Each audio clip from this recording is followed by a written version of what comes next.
দিব্য আনন্দ চ্যানেলের সকল শ্রোতা ও দর্শক বন্ধুদের জানাই সুস্বাগতম।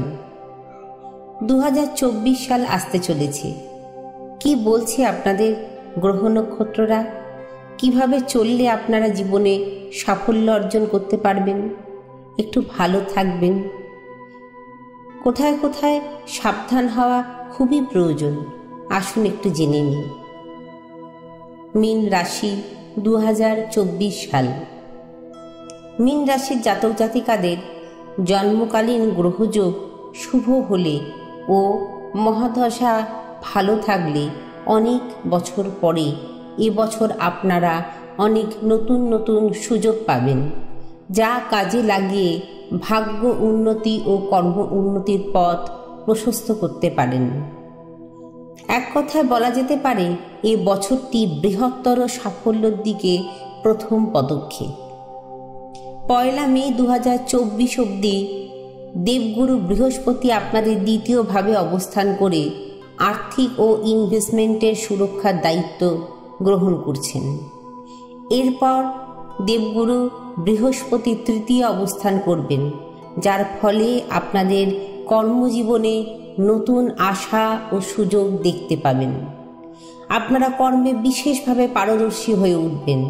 কর্মস্থানে আপনার উল্লেখযোগ্যভাবে দায়িত্ব বৃদ্ধি পাবে, যা আপনি অতি নিষ্ঠার সাথে গ্রহণ করবেন ও কর্মের গুণমান বৃদ্ধির জন্য সচেষ্ট হবেন। যারা ব্যবসা বা প্রফেশন করেন তাদের কর্মস্থান শক্তিশালী হবে ও সম্প্রসারিত হবে। আপনাদের সামনে কিছু চ্যালেঞ্জ আসবে, যা আপনারা দক্ষতার সাথে পরিচালনা করবেন। যারা বহুদিন ধরে বিদেশে কর্মলাভের জন্য অপেক্ষা করছেন তাদের সুযোগ দেখা যাচ্ছে। আপনাদের দ্বাদশে শনি অবস্থান করার জন্য কিছু আর্থিক ব্যয় হতেই থাকবে। আপনাদের পায়ে কোনো চোট বা পায়ের কোনো সমস্যা দেখা দিতে পারে। কিছু গুরুত্বপূর্ণ কাজ বিলম্বে সম্পন্ন হবার সম্ভাবনা দেখা যাচ্ছে, তথা সাফল্য লাভের জন্য অতিরিক্ত পরিশ্রম করতে হতে পারে, যা শারীরিক ক্লান্তির বিশেষ কারণ হবে। পারিবারিক দিক শুভ।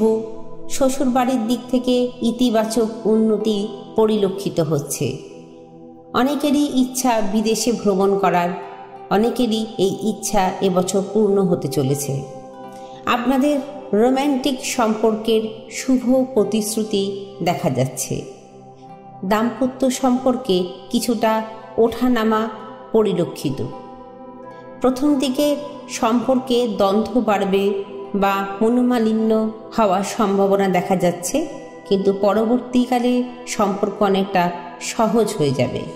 মীন রাশির শিক্ষার্থীরা প্রথম দিকে কিছুটা সমস্যার মধ্যে থাকবেন। আপনারা লক্ষ্য স্থির করবেন, আবার কখনো কখনো লক্ষ্য থেকে বিচ্যুত হয়ে যাবেন। আপনাদের কনসেন্ট্রেশন প্রবলেম হবে, কিন্তু এই বছরের মাঝামাঝি সময় থেকে আপনারা খুবই সিরিয়াস হয়ে উঠবেন। আপনারা স্থির লক্ষ্যে একাগ্র চিত্রে সুন্দরভাবে ধারাবাহিকভাবে পরিশ্রম করে পড়াশুনো করে বিশেষ সাফল্য লাভ করবেন। বছরের প্রথমে স্বাস্থ্য নিয়ে একটু চিন্তা থাকবে, তবে মাঝামাঝি সময় থেকে কিছুটা অনুকূল পরিস্থিতি দেখা যাচ্ছে। সব দিকে পজিটিভ থাকার জন্য, নেগেটিভিটি থেকে দূরে থাকার জন্য প্রতিদিন ধ্যান করুন। প্রতিদিন একবার করে হনুমান চালিসা পাঠ করুন। যারা গুরুমন্ত্রে দীক্ষিত তারা গুরুমন্ত্র জপ করুন। যারা গুরু দীক্ষা নিতে চান তারা ভালোভাবে জেনে বুঝে গুরু দীক্ষা নিয়ে নিন। ঈশ্বরের আশীর্বাদে সবাই সুখ শান্তি সমৃদ্ধি বৃদ্ধি হোক। আপনারা কর্মে ও জীবনে সাফল্য লাভ করুন। মঙ্গলময় কৃপায় আপনাদের সকলের মঙ্গল হোক, এই শুভেচ্ছা রইল। আজকে এতটুকুই। নমস্কার।